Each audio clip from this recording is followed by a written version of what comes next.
Blueberries for Sal by Robert McClosky.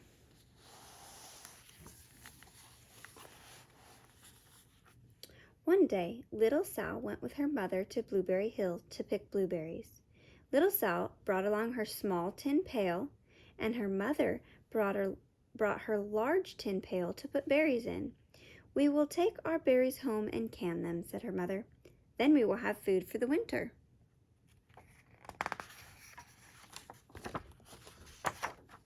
Little Sal picked 3 berries and dropped them in her little tin pail. Kaplink, kaplink, kaplunk. She picked 3 more berries and ate them. Then she picked more berries and dropped 1 in the pail, kaplunk, and the rest she ate. Then little Sal ate all 4 blueberries out of her pail. Then her pail was empty. Her mother walked slowly through the bushes, picking blueberries as she went and putting them in her pail. Little Sal struggled along behind, picking blueberries and eating every single one. Little Sal hurried ahead and dropped a blueberry in her mother's pail. It didn't sound kaplink because the bottom of the pail was already covered with berries. She reached down inside to get her berry back. Though she really didn't mean to, she pulled a whole large handful out because there were so many blueberries right up close to the one she had put in. Her mother stopped picking and said, "Now, Sal, you run along and pick your own berries. Mother wants to take her berries home and can them for next winter." Her mother went back to her picking, but little Sal, because her feet were tired of standing and walking, sat down in the middle of a large clump of bushes and ate blueberries. Yummy, yummy. On the other side of Blueberry Hill, Little Bear came with his mother to eat blueberries. "Little Bear," she said, "eat lots of berries and grow big and fat. We must store up food for the long, cold winter."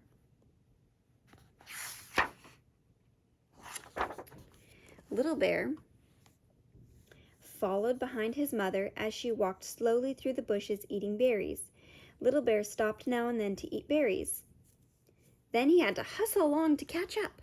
He had to run, run, run. He can't see his mother anymore. Because his feet were tired of hustling, he picked out a large clump of bushes and sat down right in the middle and ate blueberries. That sounds like little Sal. Over on the other side of the hill, little Sal ate all of the blueberries she could reach from where she was sitting. Then she started out to find her mother.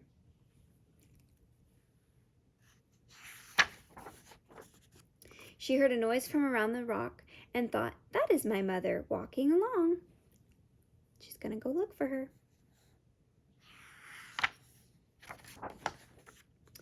But it was a mother crow and her children, and they stopped eating berries and flew away, saying, "Caw, caw, caw." Then she heard another noise in the bushes and thought, "That is surely my mother, and I will go that way." Look, she's watching them fly away.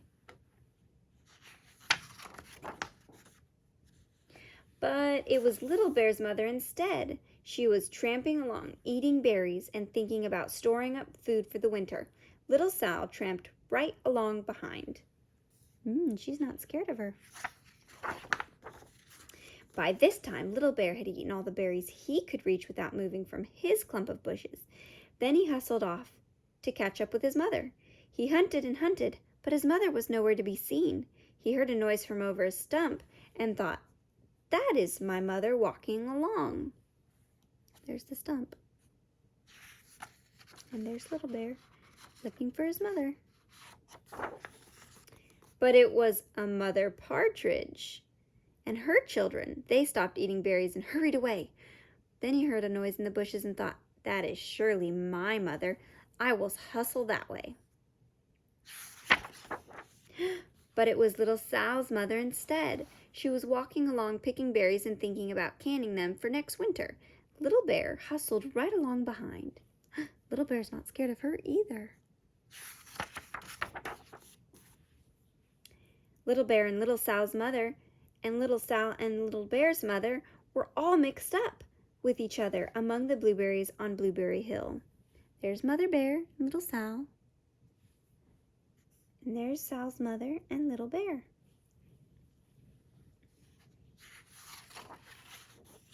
Little Bear's mother heard Sal walking along behind and thought it was Little Bear, and she said, "Little Bear, munch, munch. Eat all you can possibly hold. Swallow." Little Sal said nothing. She picked 3 berries and dropped them kaplink, kaplink, kaplunk in her small tin pail. Little Bear's mother turned around to see what on earth could make a noise like kaplunk. "Garumph!" she cried, choking on a mouthful of berries.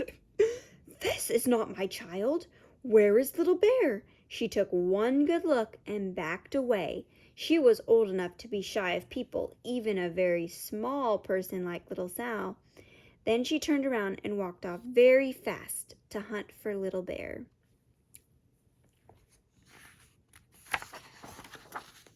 Little Sal's mother heard Little Bear tramping along behind and thought it was Little Sal. She kept right on picking and thinking about canning blueberries for next winter.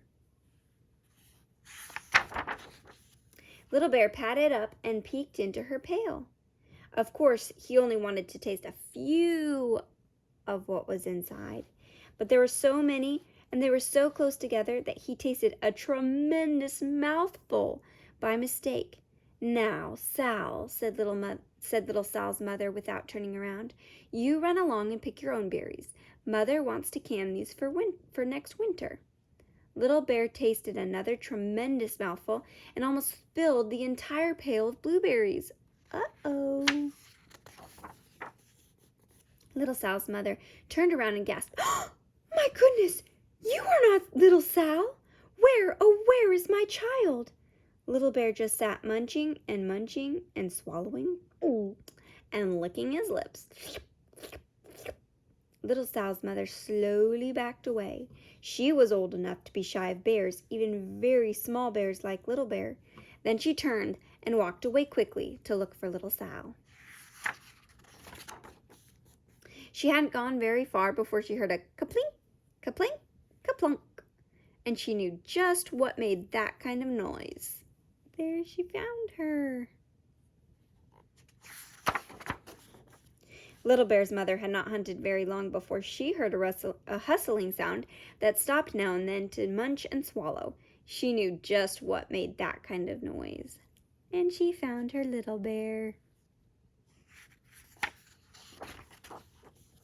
Little Bear and his mother went down home one side of Blueberry Hill, eating berries all the way and full of food stored up for next winter. And Little Sal and her mother went down the other side of Blueberry Hill, picking berries all the way, and drove home with food to can for next winter. A whole pail of blueberries and 3 more besides. From Little Sal's bucket. Look, there's her car.